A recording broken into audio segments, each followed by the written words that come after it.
आज अपनी पुरानी आदतों के अनुसार भारतीय जनता पार्टी ने अपने द्वारा लगाए गए एलजी साहब से एक और लव लेटर जो है मुख्यमंत्री अरविंद केजरीवाल जी को भेजा है। और मुझे लग रहा है कि अब जैसे जैसे वैलेंटाइंस डे पास आएगा लव लेटर्स की फ्रीक्वेंसी बढ़ती जाएगी। और उसका बड़ा कारण यह है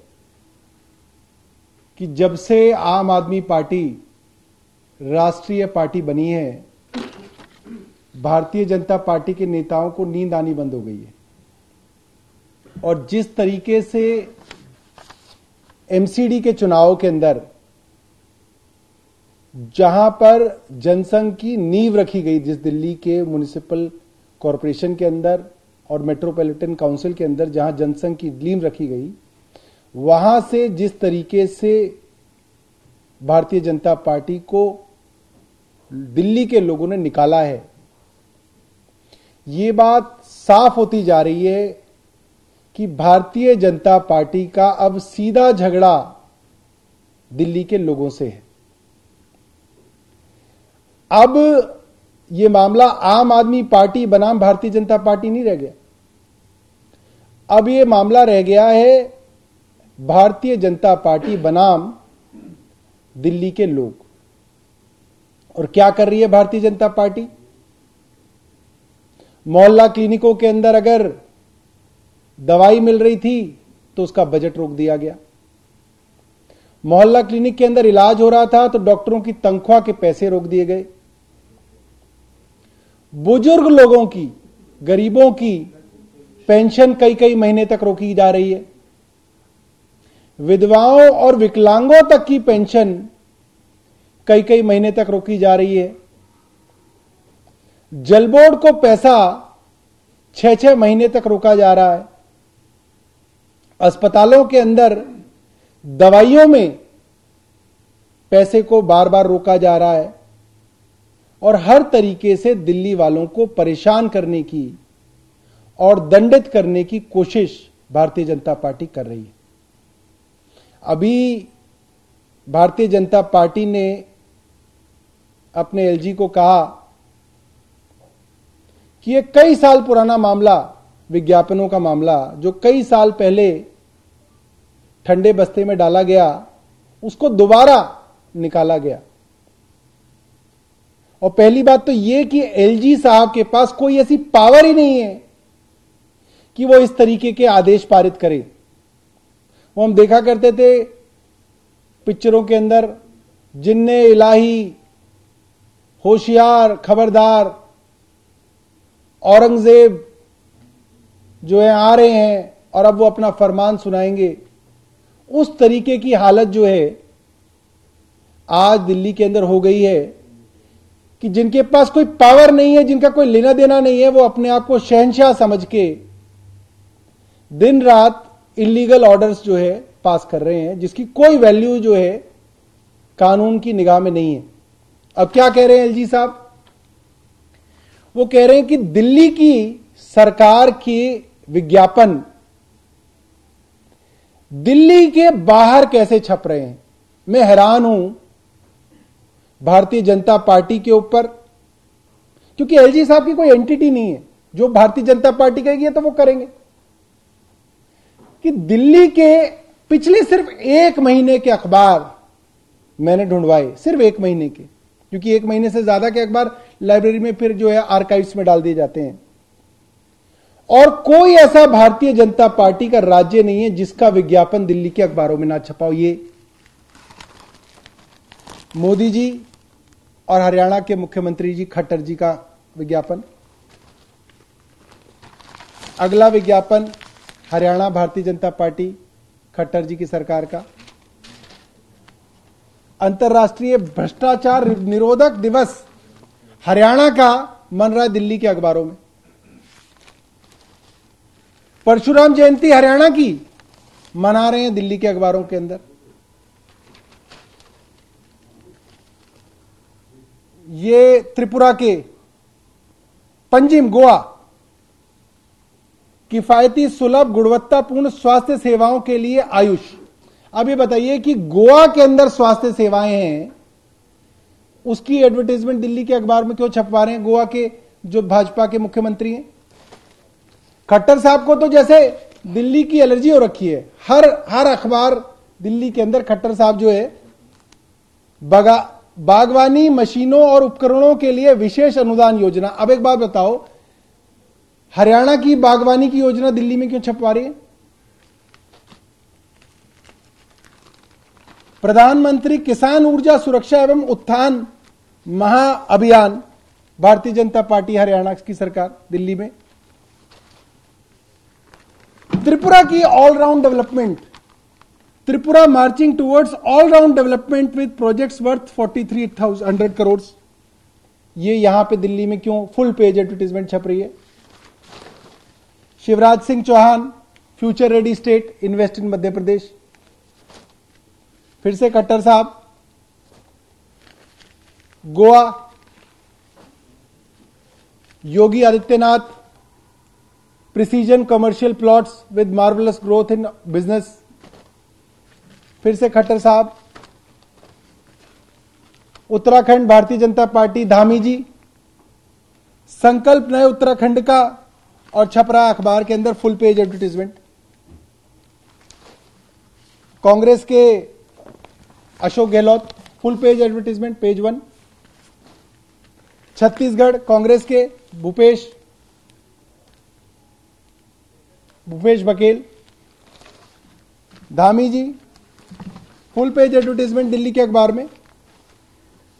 और एक खूब अखबार मेरे पास है, और हमने एक मोटा मोटा आकलन लगवाया अभी 1 घंटे के अंदर कि भारतीय जनता पार्टी की सरकार जिन राज्यों में है, गुजरात, कर्नाटका, उत्तराखंड, छत्तीसगढ़, अरुणाचल, असम, गोवा, हरियाणा, मणिपुर, त्रिपुरा, उत्तर प्रदेश, मध्य प्रदेश और महाराष्ट्र, अगर सिर्फ इन राज्यों की एडवर्टाइजमेंट जो अलग अलग राज्यों के अंदर छपती है और अलग अलग टीवी चैनल्स पे आती है, उसको जोड़ लें तो 22,000 करोड़ रुपया बनता है।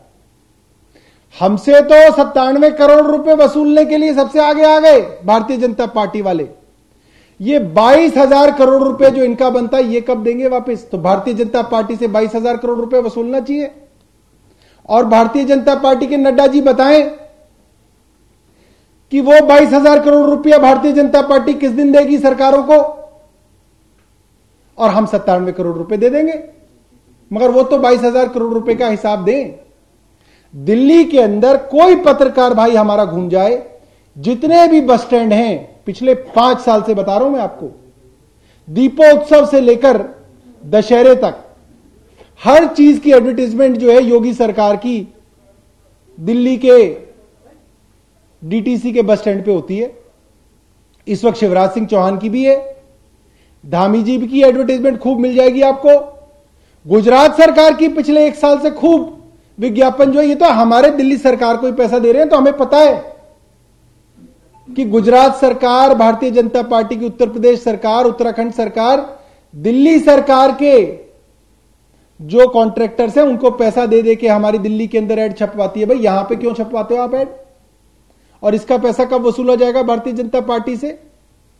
तो मैं सिर्फ यह कहना चाहता हूं कि एलजी साहब को कोई कानून की समझ नहीं है, कोई लोक लाज नहीं बची कि जो चीज आंखों से बिल्कुल सामने दिख रही है कि हर राज्य सरकार उस तरीके के विज्ञापन हर राज्य के अंदर टीवी में और अखबारों में दे रही है, उस मामले को जो कब का कई साल पहले दफन हो चुका, उसको निकाल के सिर्फ नकली हेडलाइंस के चस्के में भारतीय जनता पार्टी के एलजी साहब ये काम कर रहे हैं। और भारतीय जनता पार्टी हर वो षड्यंत्र कर रही है जिससे दिल्ली वालों को परेशान किया जा सके और दिल्ली वालों के कामों को रोका जा सके। और आम आदमी पार्टी हर वो कोशिश कर रही है कि दिल्ली के काम हो सके। अब कहा जा रहा है कि साहब आपने जो कैंपेन चलाई, बायोडाइजेस्टर की बात करते हैं, बायोडाइजेस्टर की जो कैंपेन चलाई उसमें तो करोड़ों रुपए लग गया, मगर बायोडाइजेस्टर का जो कंपाउंड था वो कुछ लाखों का था। अरे भाई क्या बेवकूफी वाली ये बात करते हैं आप। मतलब एलजी साहब वो तर्क अपनी ऑफिशियल चिट्ठी में दे रहे हैं जो भारतीय जनता पार्टी के प्रवक्ता पिछले 1.5 साल से रोज बहसों के अंदर बोलते हैं। अब ये स्तर हो गया एलजी ऑफिस का कि भारतीय जनता पार्टी के प्रवक्ताओं की हूबहू बात अब मैं पूछना चाहता हूं भारतीय जनता पार्टी से। भैया 5 रुपए का मास्क आता है, 5 रुपए के मास्क के लिए करोड़ों रुपए की एडवर्टीजमेंट पूरे देश में चली कि मास्क पहनो, मास्क पहनो, मास्क पहनो। किसी को भी फोन कर लो, सबसे पहले अमिताभ बच्चन यही कहते थे मास्क। मोदी जी ने भी खूब एडवर्टीजमेंट दी, हर सरकार ने एडवर्टीजमेंट दी। क्यों दी भाई? 5 रुपए के मास्क के लिए आपने करोड़ों रुपए खर्च कर दिया, तो इसके लिए तो फिर मास्क को भी करोड़ों रुपए का कर दो। तो यह बात जो है भारतीय जनता पार्टी को समझ में आ रही है कि हां भाई महंगी चीज है। अब डेंगू की एडवर्टीजमेंट है कि आप अपने घर के अंदर कूलर का पानी निकाल दें, अगर किसी डब्बे में पानी है तो उसको उड़ेल दें, अब उसमें तो कोई खर्चा नहीं है, वो तो फ्री का ही प्रोडक्ट है। उसकी एडवर्टीजमेंट में करोड़ों रुपए खर्च हो गया। क्या बात करते हैं, क्या मूर्खता वाली बात करते हैं। ये लॉजिक और ये कुतर्क जो भारतीय जनता पार्टी देती आ रही है कि जितने चीज की कोई सामान हो उससे ज्यादा की उसकी, अरे सामान की वैल्यू का तो कोई लेना देना ही नहीं है। जब आप जनता के बीच में किसी चीज की अवेयरनेस फैला रहे हैं तो उसकी वैल्यू की तो कोई कीमत ही नहीं है। कीमत उस अवेयरनेस की है कि वो डेंगू से बचेंगे तो कितना पैसा बचेगा, कितने लोगों की जान बचेगी और सरकार का कितना सारा खर्चा बचेगा। जो लोग कोरोना से बचेंगे उससे कितना खर्चा बचेगा। जो लोग उस सस्ते बायोडाइजेस्टर को इस्तेमाल करेंगे तो कितना पोल्यूशन बचेगा और कितने लोगों की सेहत बचेगी, वो है उसकी कीमत। वो कीमत नहीं है उसकी कि वो चीज कितने की आती है।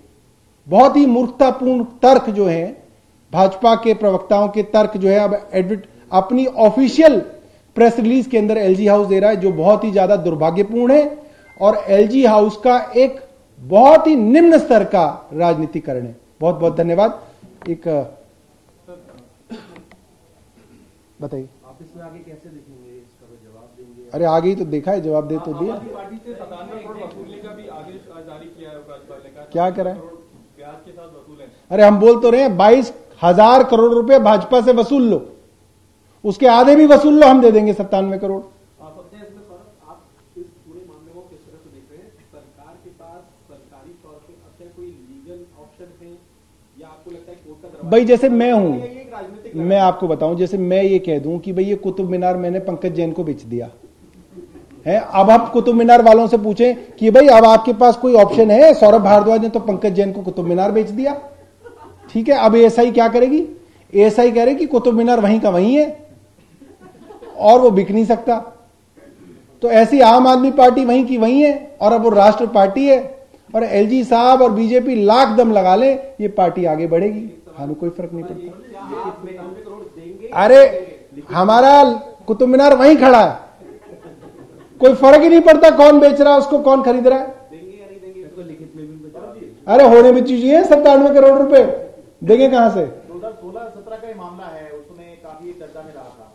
आज ये फिर से लगभग 5-6 साल बाद फिर से उठा है, इसको लेकर ये भारतीय जनता पार्टी की खिसियाहट है कि बीजेपी को एमसीडी के अंदर रिजेक्ट कर दिया गया और इनकी लाख कोशिशों के बाद भी आम आदमी पार्टी भारत की तीसरी राष्ट्रीय पार्टी बन गई, 10 सालों में बन गई। इन्होंने ईडी, सीबीआई सब कुछ कर लिया, तंत्र मंत्र, टोना टोटका सब किया, मगर हम बन गए। तो ये सिर्फ खिसियाहट है।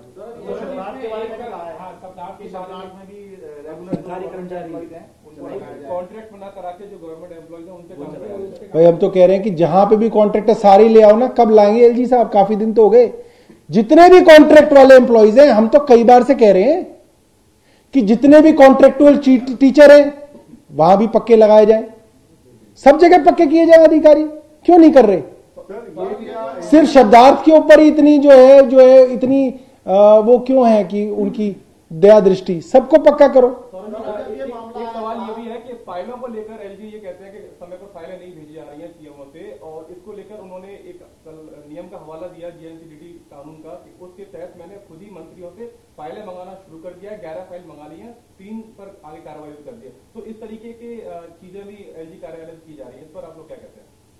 नहीं, अब हमें नहीं पता कि हो सकता है क्लर्कों से भी फाइलें मंगानी शुरू कर दे। कई नियम ऐसे भी हैं कि कल को काउंसलर वाउंसलर जो पेड़ों की छटाई करा रहे हैं, कह रहे हैं ये काउंसलर पेड़ों की छटाई नहीं कर रहा था, मैंने कहा मैं ही कर दूंगा नियम 11 में। तो अच्छी बात है, और करें और घूमें, बहुत सारे काम है पब्लिक के जो नहीं हो पाते, वहां जाएं, अस्पतालों में जाएं, मोहल्ला क्लिनिकों के अंदर जाएं, जल बोर्ड के दफ्तरों में जाएं, जो जो काम नहीं हो रहे नियम 11 के हवाले से वो सारे काम करें, क्यों ना करें, अच्छी बात है।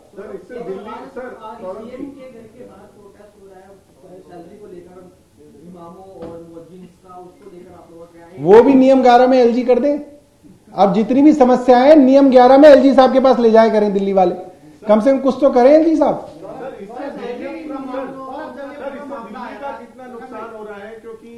देखिए, इससे सिर्फ दिल्ली का ही नुकसान हो रहा है प्रशांत जी, क्योंकि एलजी साहब हर वो काम भारतीय जनता पार्टी के इशारे पे रोकना चाहते हैं जिससे दिल्ली वालों का कोई भी फायदा हो रहा है, चाहे पेंशन का काम हो, चाहे अस्पतालों का काम हो, चाहे मोहल्ला क्लिनिक का काम हो, क्योंकि जितना दिल्ली के लोग परेशान होते हैं उतना भारतीय जनता पार्टी खुश होती है। सर, इस मामले को क्योंकि जब आया था एडवर्टाइजमेंट का मामला सुप्रीम कोर्ट पहुंचा और फिर उसके बाद से वहां से भी ये हो गया था कि अपना फोटो भी दे सकते, तमाम चीजें हुई थी, घटनाक्रम घटा था, उस वक्त ये 97 करोड़ रुपए लगा था आप लोगों पर, क्या अब आप फिर वापस कोर्ट का रुख करें? हम बता रहे हैं ना, हमें कोई जरूरत नहीं है, उस ऑर्डर की कोई कीमत नहीं है, उसकी कोई लीगैलिटी नहीं है, उनके पास वो पावर ही नहीं है कि वो इस तरीके का ऑर्डर दे दें। इसको नजरअंदाज करेंगे?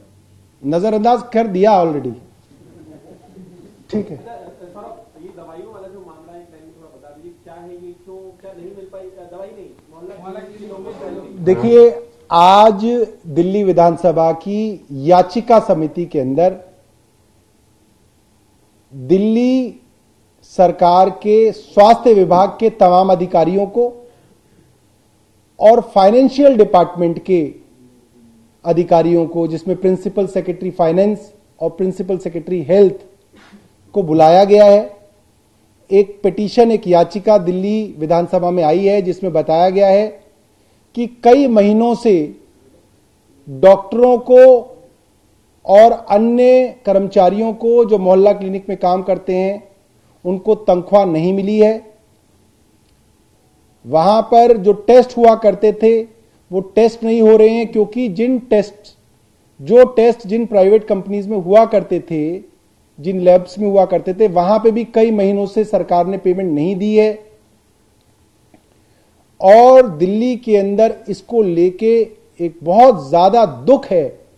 गरीब गरीब लोग जो हर हफ्ते कुछ टेस्ट कराते हैं और वो तभी तक जिएंगे जब तक उन टेस्ट के मुताबिक उनकी दवाइयां चलेंगी। वो लोग ऐसा महसूस कर रहे हैं जैसे कि ये पैसा ना देके उन लोगों की हत्या की साजिश की जा रही है। वो लोग जगह जगह घूम रहे हैं कि हमारे टेस्ट कैसे हों। तो आज दिल्ली विधानसभा में इन अफसरों को तलब किया गया है कि कौन लोग जिम्मेदार हैं कि डॉक्टरों को तनख्वाह नहीं दी गई, मोहल्ला क्लिनिक के अंदर टेस्ट बंद हो गए और कई महीनों से बंद है, इसके बावजूद भी कार्रवाई क्यों नहीं हुई।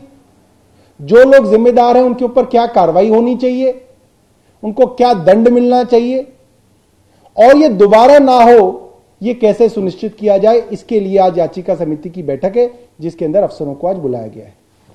दिल्ली एनसीआर की हर छोटी बड़ी खबर जानने के लिए सब्सक्राइब करें अपना पसंदीदा channel TV9 Delhi NCR. Facebook, Twitter और इंस्टाग्राम पर हमें सर्च करें @TV9 दिल्ली एनसीआर पर।